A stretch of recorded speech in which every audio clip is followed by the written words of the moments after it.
Raf, let's kick off, shall we, from a Borussia Dortmund perspective. What went wrong? I was reminded watching this of something that Sven-Göran Eriksson used to say, the England manager at the time. He used to always come up, or often, with that line, first half, good. Second half, not so good.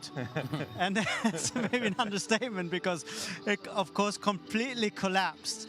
And the reason why that happened is because Spurs realized this Dortmund team on the ball, really good.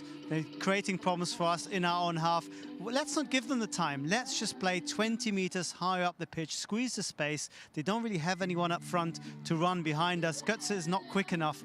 And Dortmund, through their own fault and through a bit of pushing from Spurs from the offset, gave the ball away. Hakimi, two terrible mistakes, and of course compounded by Schmelz's awful attempt to head the ball for the 3-0.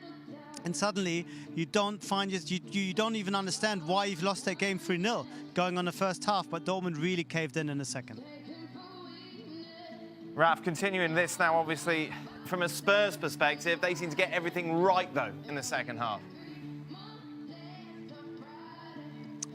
Yeah, they got a lot of things right. I mean, Spurs didn't have a great game, I think, objectively. A lot of things didn't work for them. This was a game between two teams with problems. Spurs dealt with their own problems much better than Dortmund did. Dortmund did okay to a certain extent when it came to the really important areas, to the boxes, both their own and the opposition. They didn't quite have the right solution. Spurs, through that bit of extra experience, that bit of stronger mentality, I think, as well, had it, and that made the difference. And of course, just pushing a little bit further, exposing the brittleness at the heart of the Dortmund defense. This is a Dortmund back four that never played together before, that's been, you know, moving people around, center-backs, full-backs, changing positions. No one really quite happy where they were, and Hakimi having an off night. And the result was a game that's probably beyond salvation, unfortunately, from the German league leaders.